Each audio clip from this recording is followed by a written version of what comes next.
Bienvenidos a una emisión más de Escenario. En esta ocasión tenemos un interesante reportaje que seguramente resultará muy atractivo para todos ustedes, así que vamos a verlo. Te voy a decir que estamos en una librería que es uno de los lugares más prodigiosos del mundo, donde todas las historias suceden. Aquello en lo que creemos y en lo que no creemos, estando aquí comenzamos a creer.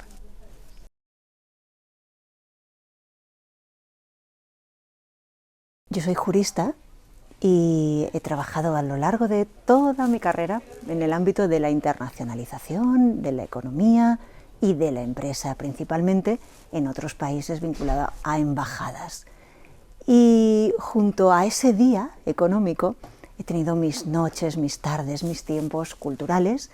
Ahí también pasé a ser filóloga y en ese entorno me di cuenta de que la cultura nunca se entremezcla con la economía y, sin embargo, esa visión de las industrias culturales, de la empresa aplicada al sector cultural, es algo necesario y fundamental.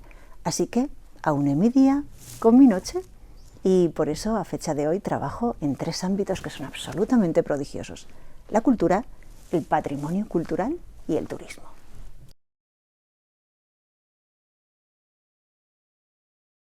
Trabajo en una de las regiones, no de España, sino del mundo, donde hay más patrimonio histórico y más patrimonio cultural.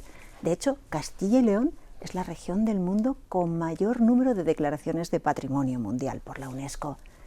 Pero para que los jóvenes se involucren en ese entorno, tienen, por una parte, que conocer ese patrimonio, que sentirlo propio y sentirse orgullosos de ello para divulgarlo y también para darle un valor y hacer de él una proyección internacional, desde Castilla y León hasta el mundo. En ese entorno, por ejemplo, la oficina donde yo trabajo es un monasterio del siglo XV.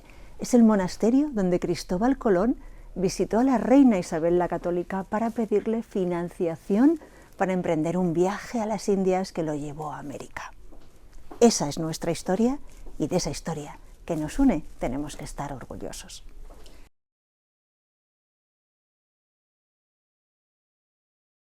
Uno de los empeños principales en mi trabajo es el español como lengua, una lengua que hablan más de 600 millones de personas a fecha de hoy en el mundo, que estudian 24 millones de personas y donde el punto de mira está en los Estados Unidos. ¿Por qué nos empeñamos en el español desde Castilla y León?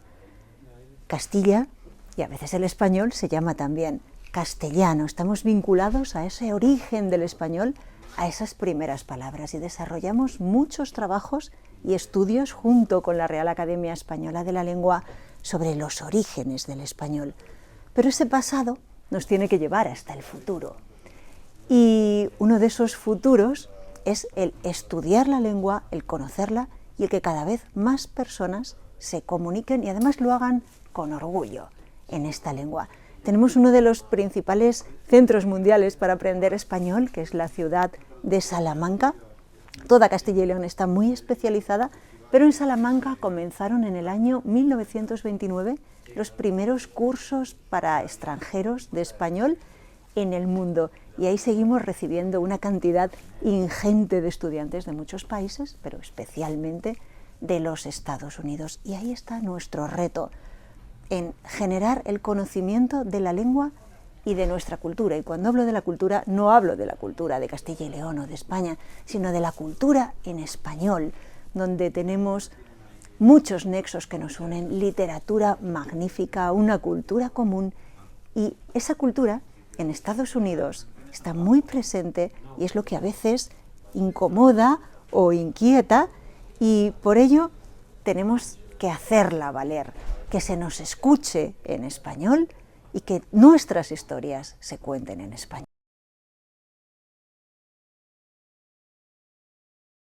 En el devenir político sucede muchas veces que se toman iniciativas y que esas iniciativas arrancan pero no llegan a su culmen porque hay un cambio en el gobierno.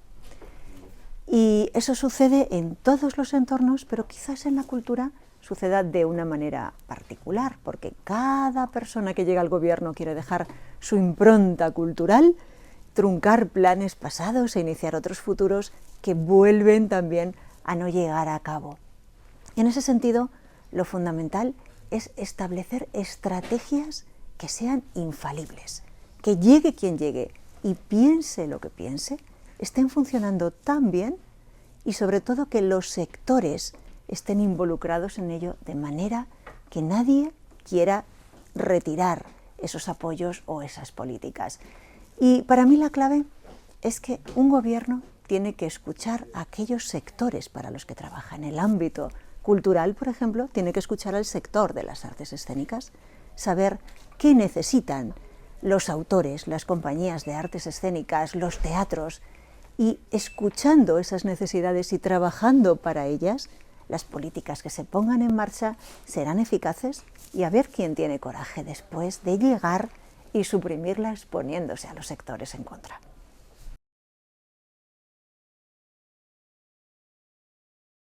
Castilla y León, uno de los entornos culturales que nos interesan son las artes escénicas, también como una manera de expresar nuestra cultura y de expresar esa belleza y ese pálpito en español. Una de las principales entidades en España trabajando ahora en artes escénicas es la Academia de las Artes Escénicas de España, una institución cada vez con más peso, con más acción, y por ello queremos vincularnos, estamos trabajando juntos en varios proyectos. Por ejemplo, este año 2025 Castilla y León ha sido la región invitada en los premios Thalía, donde se ha premiado a figuras relevantes del ámbito de Castilla y León, a Emilio Gutiérrez Cava, a Elena Pimenta, a Ana Garcés, y en ese sentido la Academia desempeña una labor importante para dar visibilidad a Castilla y León, y además nos sentimos muy orgullosos con ellos en el empeño también internacional que están llevando a cabo. Al final, cualquier tarea en el ámbito de las artes escénicas tiene que unir puentes y tiene que buscar la internacionalización, y en ese camino estamos juntos.